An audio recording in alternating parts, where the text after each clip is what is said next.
Previously on Quest Friends. What do you know about the Fallen Ruins racetrack? Ooh, Fallen Ruins Road, you say? Oh, it's haunted. By what? Well, what couldn't it be haunted by? Fallen Ruins Road is named that because it fell on this land 40 years ago. It carries both the regrets of those who fell in it and the regrets of the speedy speed boys it fell on. Wait a minute. Could these ruins be the location we're hunting for?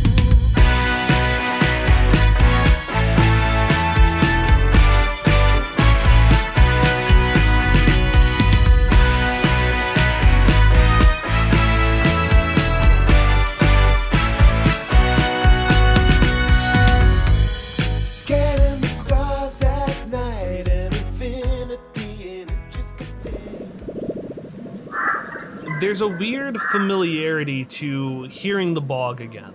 Of course, Coachman's Tree, where the Speedy Speedboy hideout is, was part of the bog that is the eastern edge of the Ba Adenu forest, but with so many loud, rowdy boys running around and messing with cars that happen to burst through walls and go on escape chases, the smaller sounds start to disappear.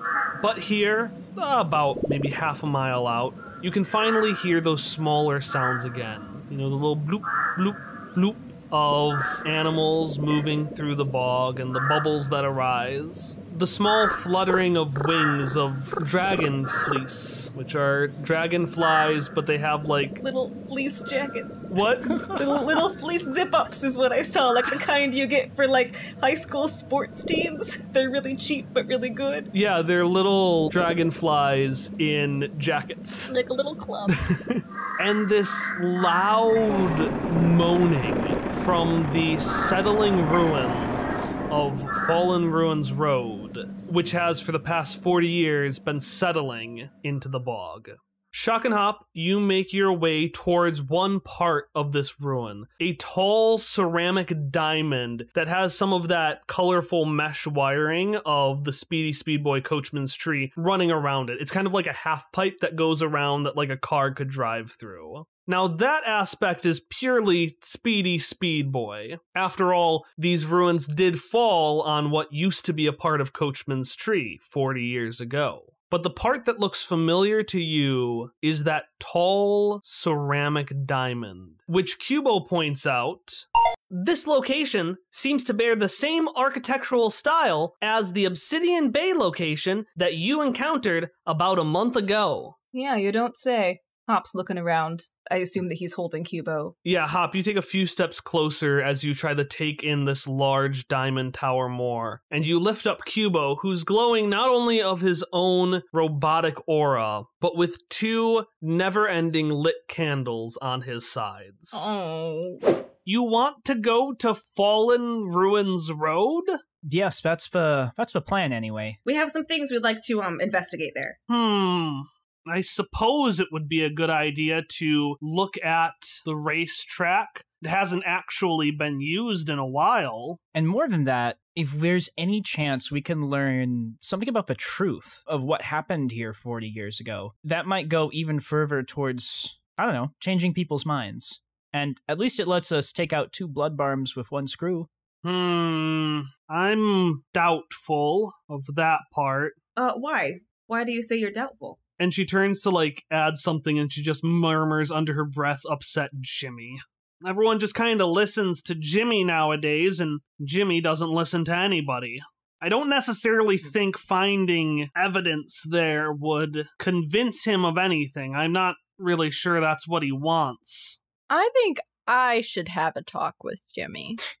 From behind Ellie, Ness leans out and does the one fist into his other little hand with his claw hands. He doesn't have really. And you hear some buzzing behind Ein as this giant robot cicada with a bedazzled trilby flies in. And ZK says, "Ooh, a frightening and terrifying idea. I think that is fantastic." Which is exactly why we will not be doing that. And CK just kind of like flutters down, and he does the bug thing where they like do their hands conspiratorially, and he just like slithers back.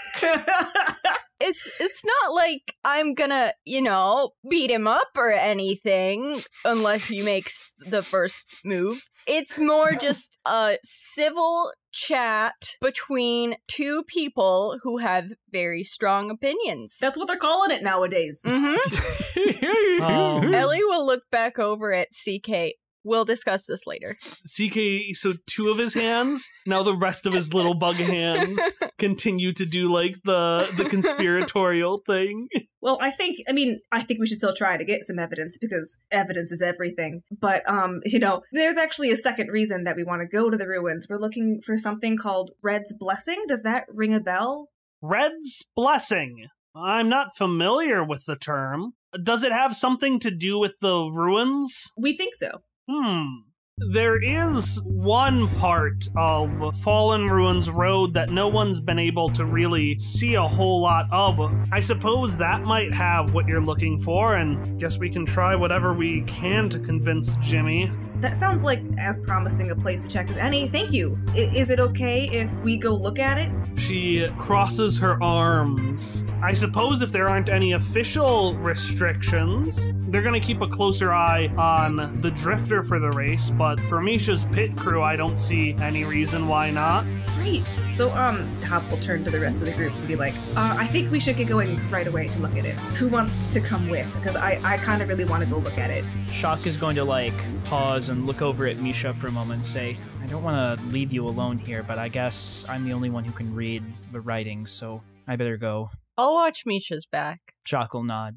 Oh, thank you, both of you. You don't need to worry about me, Xoc. I think it makes more sense if you go. And you also shouldn't worry about me, Ellie B. I can be fine by myself also, though I appreciate that you will take care of me. I know you can take care of yourself, but we all kind of take care of each other, too. If you want to go with them, you could too. Don't feel like you have to stay because of me. No, but, if you needed a light that you could be sure wouldn't go out, and Ellie's gonna take off her hat and pull out a candle and hand it to Hop, and then pull out a second candle and hand it to Xoc. You wave your hand, and it lights up, and then wave it again, and it goes out. Thank you, Ellie. We'll take good care of it. Take good care of yourself. And so moving back to the present day, those 2 candles have just been duct taped onto Cubo's side. But really well. Really well, really gently. He volunteered to serve as a kind of reading light. You know, like the old-fashioned lamps that get held by the top and then they're just dangling, the gas ones? They creak when you hold them up, yeah. He agreed to do that, not only because it was just an easy way to hold the candles, but it also got him as close as he could get to the actual things you were trying to look at, which, it's a win-win for everybody. And so you are standing, again, outside of this large diamond. I was originally going to say it was like a rhombus, but if you just take a rhombus and make it 3D, that's just a diamond. So it's a diamond. True. Well, isn't a rhombus just specifically that all the sides are the same length? Yeah, which means it's either a square or it's a diamond. Yeah, I said it's true. I agreed with you. I know, I'm correcting Tom right now. Oh. Correcting is a very strong word. I meant more like I'm debating with Tom right now. Debating is also a strong word. I look confused because I'm trying to visualize it. It looks like the Sims diamond on top of a Sim. I know what a diamond looks like. Honestly, when you first said diamond, I imagined a baseball diamond. So it's good that we... then you said tower, and I was like, oh, it's like a solid building, not a diamond shape on the sand. No, it is a solid building. It's got ceramic on the outside, ceramic tiling. It looks like the tiling that you found on Obsidian Bay. This one is an actual diamond. But it is not made out of diamond, correct? It is made of ceramic. I have already said this. Okay, well, you also said actual diamond, and I didn't know how to take that. There is a diamond. There are spiraling columns. We don't have to keep dwelling on the diamond. You just described what it looks like. Into this large door. We don't have to do this. Through which you can enter to the inside of the diamond. I enjoy having things over-explained to Tom, so you can keep doing it. Fuck you too. So as you walk into the diamond, which is made out of ceramic, but because the bottom half got not consumed by the bog, your diamond actually looks more like a pyramid. I was gonna say, yeah. And I'm so fucking mad. This entire time we would have been like, oh, look, it's a pyramid. Let's go in. You were describing to us a pyramid, which you described first as a rhombus, then as a diamond, then as a diamond. Why wasn't this one of the pictures that you drew? You drew all these pictures and got rid of them because you were like, fuck dungeons. It needs to be described in audio format so it can be easily... I know, but... You are in a pyramid, but in actuality, it's a diamond, and half of it is underwater. Under fog? Under bog. There we go. So as you walk in, it looks like the floor is made out of bog because the bog is like pressing up against the plexiglass. So the plexiglass is like the floor? Yeah, so plexiglass is this invisible barrier. It lets through gases, but when anything harder tries to go through, it actually presses against it and grows white as kind of the molecules go to catch that thing. Okay. So I think Hop will like hover Cubo over the plexiglass floor where the bog is pressing up. And he's trying to look for any kind of indication that there's still stuff there. He doesn't know the properties of this bog. It could be scary properties. This bog seems to have very good preservative qualities. Typically, it takes about 10,000 years to induce fossilization, but in being in close proximity to the bog, I believe that things could be fossilized within only a few decades worth of time. Wow. That was from Hop. He's very into this. He's very enraptured by Cubo's information. Going into the bog, therefore, things must be also very well preserved. However, without the correct form of protection, the fossilization process may in fact take only a few minutes. Oh, well that's faster than ideal. How did we get here through a bog that instantly turns you to stone? And the Easy Life brand can't save you where you're going, kid, because you don't die, you just get preserved.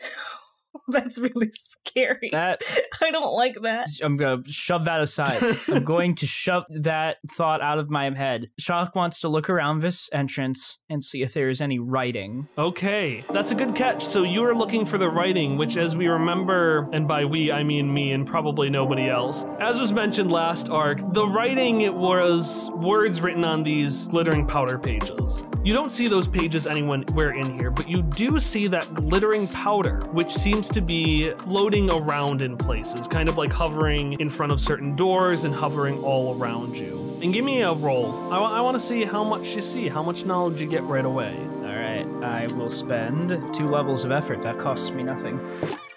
I got a 7. You got a 7. With 2 levels of effort. Yeah, you see 2 things, and specifically you see 2 doors. One door seems to be linked to some sort of what looks to be maybe an elevator shaft, but it's blocked off. And in the powder next to the door, it has labeled blue module, other modules connected to, and then it's blank. So it seems like because it's not connected to any other modules, this door to the elevator is broken. But then on the other side, you don't see writing, but you do see another door that's pretty much right next to it that seems to be a place you could go. Xoc will communicate these findings to Hopper and then just say, it looks like we really only have one direction for the moment. Yeah, I guess so. You don't think that we didn't really bring any protective gear. No. But you're good at traveling through hazardous environments, right? Hopper shrugs. I've picked up a thing or two. In the worst case scenario, I can... And then he stops himself as he remembers that cannot at will use his magic. I can ask if we can use my powers to build something. Hop will raise an eyebrow at that. I'm sure they could be convinced if you're in a dangerous situation, don't you think? Probably. It worked with the Iron Wind. Well, for instance, my dad's always had this rule that if I was out late and maybe in a situation I wasn't supposed to be in, I could always call for help and I wouldn't get in trouble right then if I was trying to help somebody else, or, if I just really needed help at that moment, we'd talk about it later. I mean, they would ground me later or whatever, but I knew that they'd at least help me out in the moment. So I'm sure, they'd help if we really needed it, if you really needed it. Xoc looked down, not really meeting Hopper's gaze. Probably.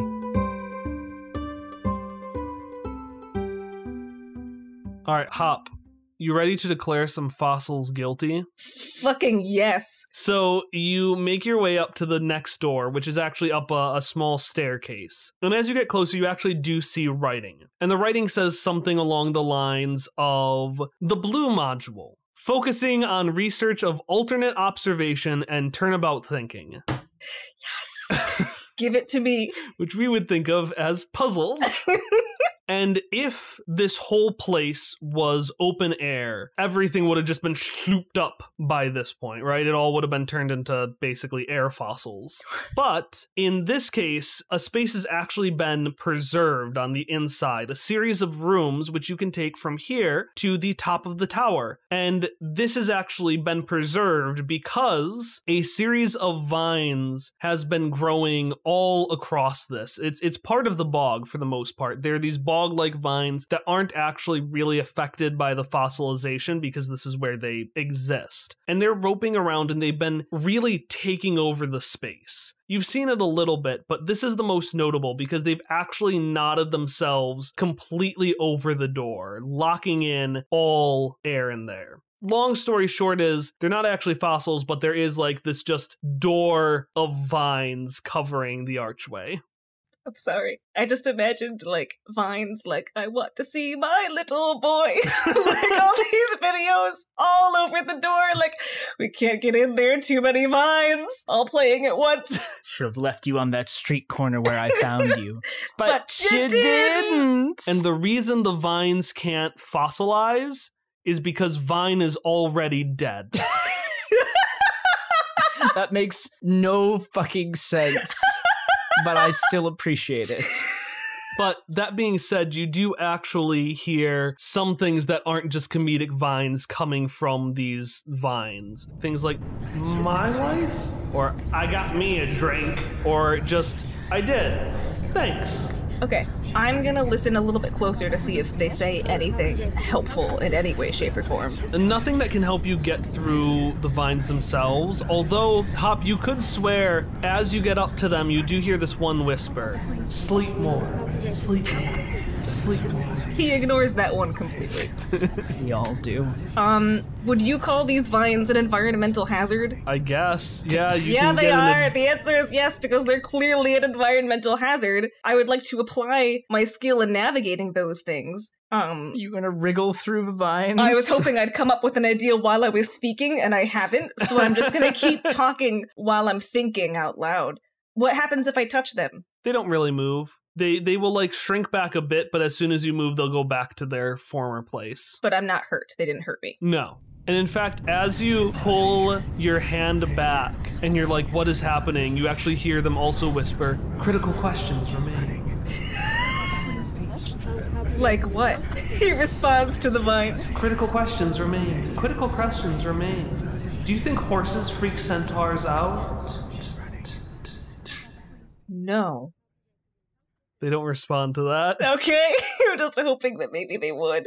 I am not certain that these vines are able to consciously respond to us, Hopperscotch. Yeah, my bet is on no, but just wanted to try it out. Got any ideas? Only bad ones. I could try to cutting light through the vines. Hopper's hesitant. I don't want to, like, hurt anything here. That's a good point. What if we cutting light the wall next to the door and make a new door? That's a really good idea. Let's do that. I will have to ask then. 1 sec. And Xoc will sit down, close his eyes, and reach out. You go and you reach out, and then suddenly in the distance you hear this... And the vines recoil in fear as you too, Xoc, are just like jumped out by this very aggressive, violent sound echoing through. Did Hopper hear anything? Did Hopper react as I did? I would have jumped. Okay, he jumped. So yeah, everyone heard that sound and the vines retreated. This monstrous sound. Almost like that one that you had been warned about. It sounds like that sound came from above. That is very fortunate, since that's where we're going, and so we can isolate both the source of the sound and continue on our adventure. Yes. Yes. Relevant question. The vines jumped back at the noise, right? Yeah. So Hopper is not actually immediately concerned with the monster because he thinks it might be like a myth. So he will turn to Cubo and say, "Hey, Cubo, do you think you could imitate the sound that thing just made? Like at the vines? Ooh. It looked like they were afraid of the loud noise, so if we make a loud enough noise, maybe they'll move and we can get past them." That is a good idea. Let me try. The vines don't move. The vines still don't move. Wait, let me try one more time. Turning off sound dampeners. And Hop and Xoc, actually roll me intellect defense. Easy money. 2 levels of effort. I'm pretty sure I'm trained in this. I got a 4, but with 2 levels of effort. I am also going to use 2 levels of effort. 2! Yay, I'm back to rolling this way. Isn't that fun? Wasting all my pools trying to succeed. So the sound is loud and definitely painful, but because Cubo isn't that high of level, it's not actually loud or painful enough to injure or like mechanically disorient you. It's just like, ow. But the vines definitely do retract at that. Yes. We get through. Yep. Yep. Bolt on through. And Cubo goes, I apologize for... I apologize.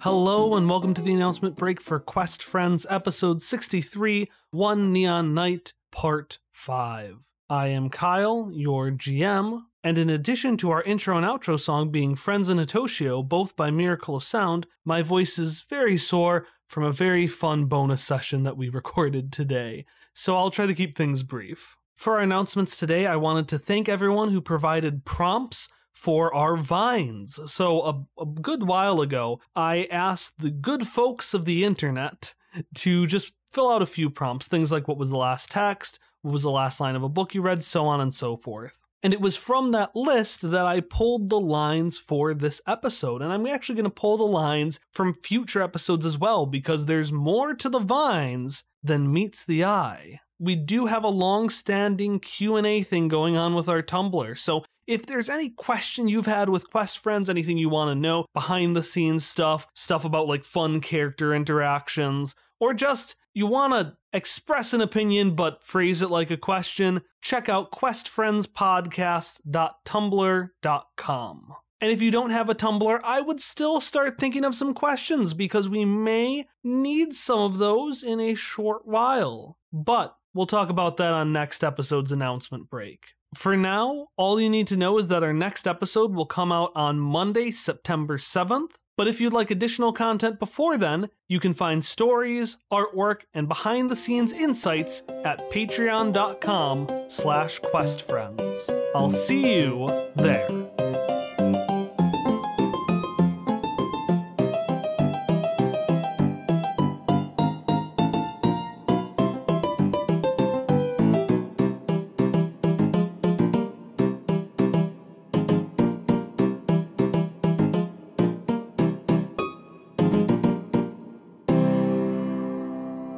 Alright, so you make your way into this first room, and how this episode is going to go, I say like halfway through it, is we're going to kind of alternate between puzzle and lore. So as I mentioned earlier, you're not taking the elevator. The elevator seems to have to connect to other modules, whatever that is, to work. Instead, you're going up the old-fashioned way. You're going into a room which is connected to a staircase, which is connected to another room, which is connected to a staircase, and you'll slowly make your way up this tower. Exercise. Yeah.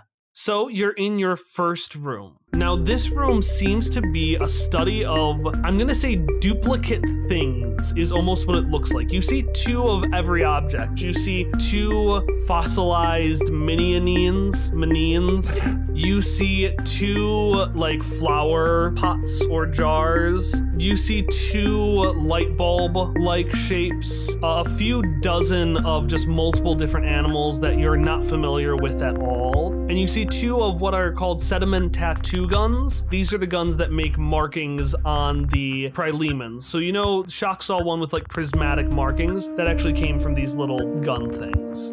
But notably, you see 2 mirrors. These mirrors have a green light around them. This bright green light that you've only seen when Obsidian Bay powered up as you tried to leave it, and you see it inside the Apocrypha itself. There's like this frozen green lightning inside the cloud of the Apocrypha. And the same color of light is surrounding 2 mirrors. And as you get closer to them, you see yourself. You see Xoc in one and Hop in the other. And these figures just repeat at you. Stop. Stop. Stop. Okay, that's the puzzle. So there's no other ways in or out of this room? You see a door on the opposite end, but it seems to be shut. I would like to go examine the pots. Okay. Why are you examining the pots? Because pots is stop backwards. And why are you thinking of stop backwards? It was the only thing that came to mind. I think Kyle's fishing for it because it's a mirror. Yeah, that. So, you walk over to the pots, and you see that the 2 are right next to each other. And what do you do with them? I look for like a key. We would like to click the examine option. Yeah. Okay, so you go to examine, you're like, I'm gonna figure this out. You can't really see anything. You can see that there's a small, like, I'm gonna say divot that is running from the mirrors to the pots and then past the pots and to the door. And you can't figure out what the fuck that means. And you lift up Cubo a little higher to kind of get an idea, and you accidentally knock the pots over. And as you do, you realize they were actually blocking part of the divot. And what happens is the green light leaves the mirrors, continues past the pots, up across the wall, and then goes into and around the door. And as this light surrounds the door, it opens up. Yay! I got the puzzle right, I just didn't know why it was right. I'm so impressed because that was so good, but I like that the only part that you didn't connect was the reason the word is backwards is because it's from the mirror. I'm just good at words, so I was like, letters! They're the same ones! And as you look around, you get a little bit of lore, too. This part is relatively basic. It's something you've seen before. It's those sediment tattoo guns. As you take a look at them, you can see that everything is labeled in this room. The pots are just labeled pots. You also see the sediment tattoo guns. They are used to basically denote a position. Every citizen of the Kingdom of Prilema has a job, and the roles they fill are relatively simplistic. They're straightforward, like the messenger's relay message, for example, or the puzzlers will focus on one specific puzzle. Huh, cool. Hopper writes it all down in his notes. Well, you write a telephone style version of it because Xoc is reading it to you. Oh, that's right. I can't read it. Yeah, Xoc translates and then Hopper writes down. Yeah, he'll... I'm gonna put them in my actual Google Doc. All right, so you get through this room, you go up through another staircase, and you are now in another room. Now, this one has a puzzle that I took directly from Professor Layton, and I think it's Arzan Legacy. It's A-R-Z-A-N. I think it's A-Z-R-A-N. Azran. Google it. You're right, it's the Azran Legacy. So this is taken from Professor Layton in the Azran Legacy. It's the second puzzle. So you find yourself in a homey space. The first one was a very scientific space. This one seems to be like a rest area, like, you know, a communal, relaxing area. You see like some notes that Prilemans were writing to loved ones. You see just a small, smoldering fireplace. And next to one of the relaxing areas, you see a gift that has a label on it. And this label says, "Greetings, Tobias. Congratulations on the continuation of years past your birth. This is a gift I've gotten for you. The issue, however, is that working in the blue module for some reason or another seems to come along the lines of puzzles. And so everything has to be a puzzle, even if it doesn't need to be. And so what you see here is you see the present inside of a giant, about 2 kilogram thing of ice. And next to it, you see a jug of a special kind of water. And the letter says, 20 milliliters of this water can melt 15 grams of the ice. How much of the water do you have to pour? If you pour the correct amount, you'll get your wonderful gift. So it's a 2-kilogram thing of ice. You have a thing of this special kind of water. 20 milliliters of the water will melt 15 grams of the ice. Xoc, upon reading this, is going to be like, Hopperscotch, do we know what liters are and grams? I'm not sure I have a frame of reference for the units of measurement Prylemans used. Yeah, they're, Hopper has a skill in history, so I'm gonna say he just knows math measurement history, because that feels like a thing he would know. Yeah, they're like old measurements, so 1 kilogram equals 1,000 grams. That's according to Google from me, and 20 milliliters is, can I tell how much water is actually in the thing? You have about a quarter of a liter in there. Quarter of a liter. But I feel like no matter how much of the ice we melt, some of it's gonna get on the present because it's in the middle of the ice. Yeah, but we need to do it only in small portions. If we can measure how far from the one end of the ice to the point where the present starts, we can calculate to just melt off some of it. If we do that from the bottom, then we can find the point to which we need to melt the ice from the top, right? Because we only need to melt down to the ice below the present. Or we could like pour it onto the floor and then stick the block into it and let it just slowly melt down. So if we take half, 1,000 by 20 would be... Calculations finished. Would you like to know how much water you need to pour? Yes, please, Cubo. Is it none because we can just wait for the ice to melt? How many liters did you say was in the glass, Hopperscotch? About a quarter of a liter. Oh no, I must have done my calculations incorrectly.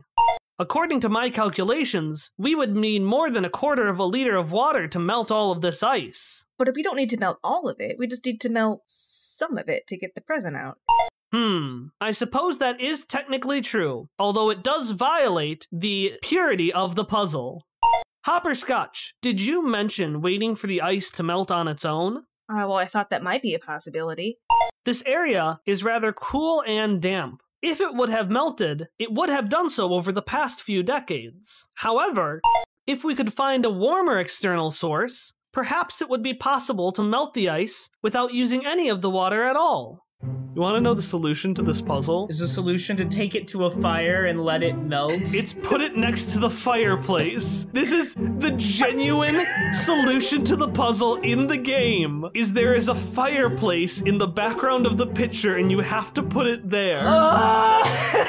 So, I just realized now that this puzzle would have had no bearing on the room being open because the room should already be open because this was just a gift.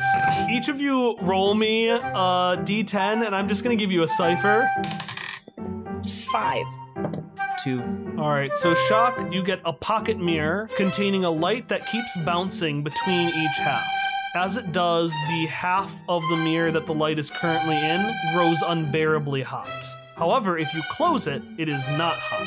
And then Hallie, you get a box that holds a diorama of whatever room the user is in. Ooh. An alteration to the diorama will perform the same alteration to the room itself. I like that. And then finally, you get, I don't know, like oil that makes the candles grow brighter, so now you can see things in the room I didn't show you earlier. Anyways, you're able to rest in this room, you're able to see a few more things. Xoc, as you look on the back wall, you can see that these letters are all placed into basically piles, each of them relating to a color that is spelled differently than how we say it. Like red is R-E-D-D, blue is B-L-E-U. You've got grün, which is G-R-U umlaut from German N. And each of these seem to be piles relating to this map. And on this map, you see a bunch of different modules.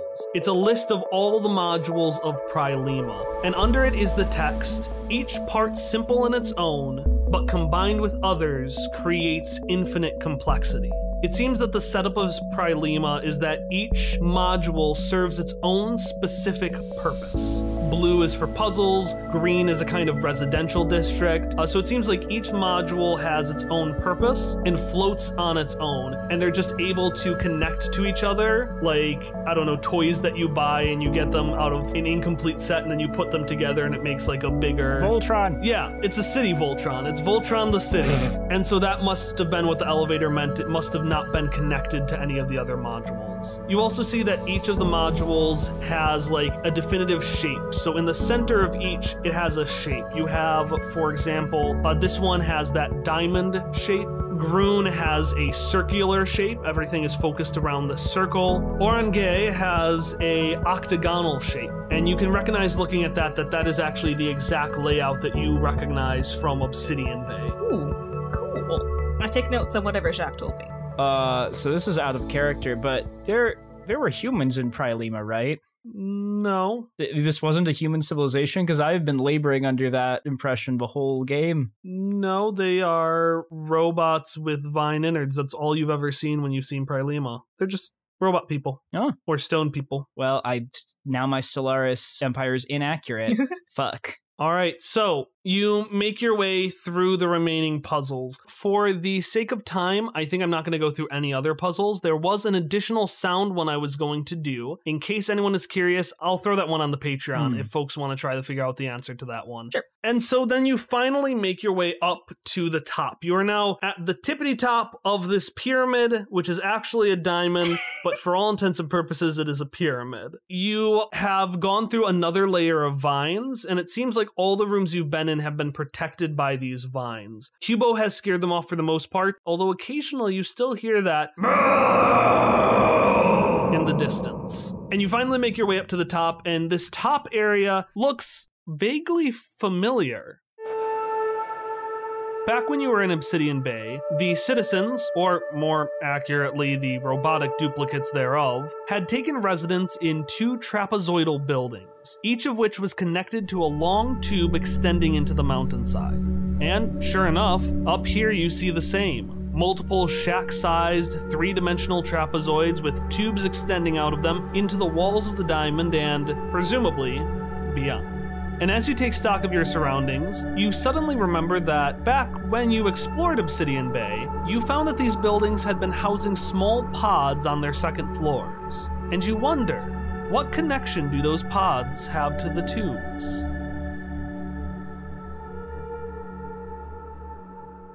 Oh, should I take the lead on this one? No, I thought it was directed at Xoc. I'm sorry. I was waiting for Hopper to do something. In character, we both sit there awkwardly, waiting for the other to investigate first. That feels like a very Hop and Xoc thing to do, though. And Cubo pipes up.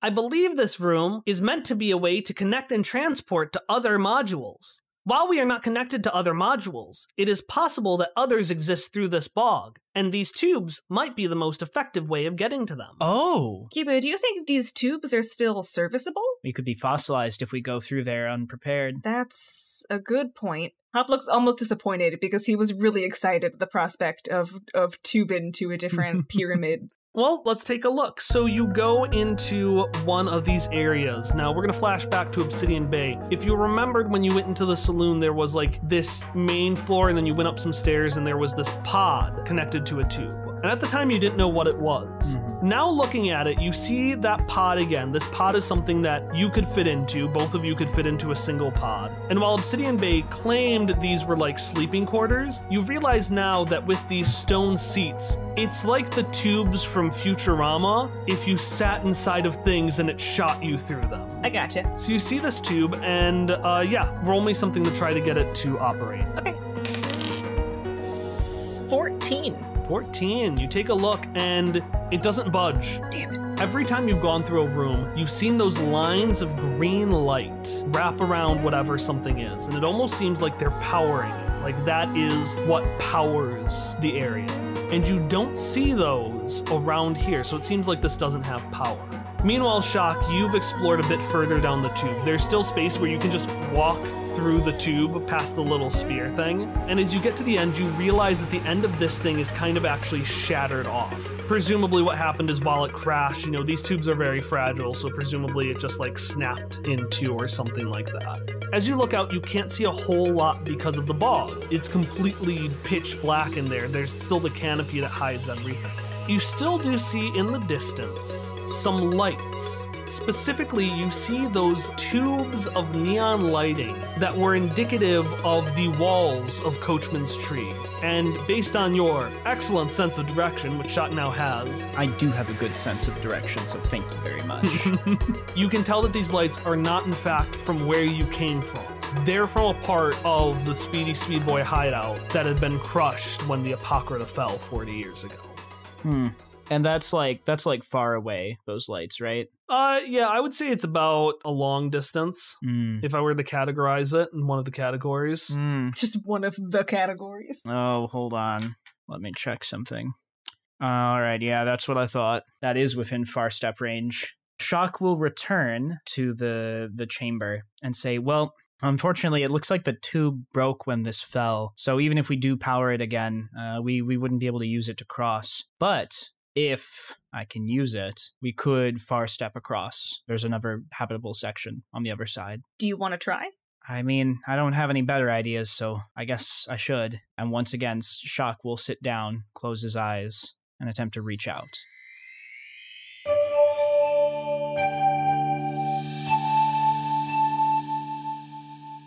Hey, Xoc! How's it going? Hi, I'm just checking in. I needed to ask if I can have use of my powers. I need to far step across a gap. Oh. Dangerous gap across a bog, no other way to cross it other than far step. Oh, yeah, dangerous bog. Nice and still kind of danger. Predictable. Far, far away from that Speedy Speedboy nonsense. In a manner of speaking, we are here looking for Red's blessing to defeat the Apocrypha. Oh, that's nice. And also the ruins of Dr. Collodi's lab. Xoc, could you repeat that last part for us? Dr. Collodi's lab? That's so strange, it sounds like it's familiar to you. Oh, yeah, Xoc, and from that tone of voice, it sounds like it's familiar to you as well. Well, yes, actually. We're looking for evidence. The Speedy Speedboys think that Misha did something that they did not, and we're trying to see if we can uncover the truth of the matter. Now that's a pretty strong statement, Xoc. Remember back in the wheel, you weren't so quick to make rash judgments. Back in the wheel, there was nothing to judge rashly. Very little change. You know, we just don't think it's necessarily a good idea for you to be jumping into all these hoops and danger to look up something that has already been solved. Unfortunately, we don't know the truth yet, and the fact remains that we are stuck here in this Pryleman ruin. We recall telling you the truth, Xoc. We recall... I recall you telling me very little. Now, don't speak over us, Xoc. We recall telling you multiple times that the lady with cinnabar lips is dangerous and murderous and should be avoided. And we don't understand why you need more information than that. Because I'm planning on stopping her. We're going to help Misha. What? Now, Xoc, that's a perplexing sentence. How are you going to stop somebody by helping them out? Because Misha Jarvis is their own person. Why won't you use their name? You know what? No, this is a waste of time. Back at the wheel, I read a number of stories about wizards. Not all of them, but some of them end with a type of wizard who breaks their staff and burns their books. I guess that's my story, too. Is that, Xoc, is that honestly what you think? If we failed you that poorly to get these twisted ideas all caught up in there? You have some reflecting to do, I'm sure. But in the meantime, I'll make my own way. Our contract is terminated. Farewell. No, Xoc, you can't do something so rash as that. We've been walking down protecting you the whole time. We promised Horace, and you promised when you left as well, that you would make sure that we stayed safe. What are you gonna...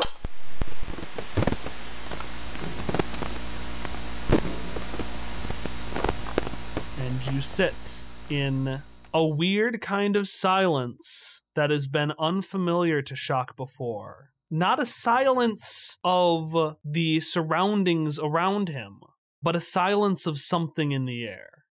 Xoc will come out of his meditation and just sort of still sitting on the floor, just put his face in his hands and breathe deeply.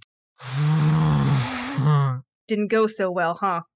So bad news. I decided to cut ties with the nano spirits for now. I don't know if I'm going to be speaking to them again ever, and I don't have any of my magic.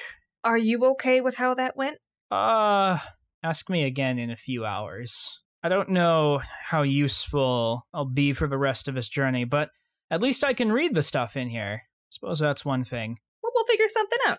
You know, your magic doesn't define you. You're plenty without it. You know, you don't need to measure yourself by that, is what I'm saying. Thank you, Hopperscotch. Although my arms are very noodly, and he does, like, the arm waving.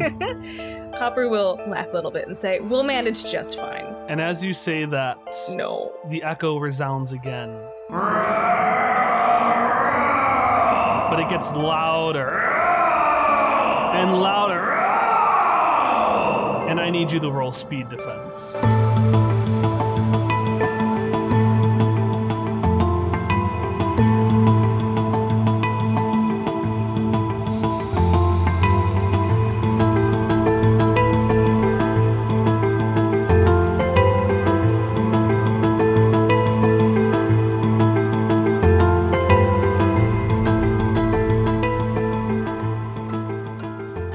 Well, that's something that hasn't been explored an awful lot. There's this thing. It looks like a pyramid from a distance. I'm sorry, I had to. During the episode, we get into a big argument of whether or not it looks like a pyramid. Well, because you described it as a diamond, like the one that hovers over the Sims, and then said, oh, it's half submerged in water. Oh, all right. So it looks like a pyramid. We were like, those are different shapes, Kyle Decker. Those are different shapes. I'm actually going to change what she says. There is one part of Fallen Ruins Road that no one's been able to really see a whole lot of. We had to build the track around it. It's got this angular shape. It's pointy. That's just what we're gonna call it, because we can't agree on the shape. I have to pretend that I haven't tried to describe it yet. That's true. Because to the listener, I haven't failed to describe it as a pyramid yet. Okay, that's a good point. There's a shape down in Fallen Ruins Road that they say no one has been able to describe appropriately. Each traveler sees something different when they gaze upon its visage. No, it is a diamond, like above the Sim's head, but half submerged. Wait. Right? A diamond that's half submerged. You're in our position now. Right? Like, that makes sense, but... In this pyramid diamond rhombus. I'm just mad is all.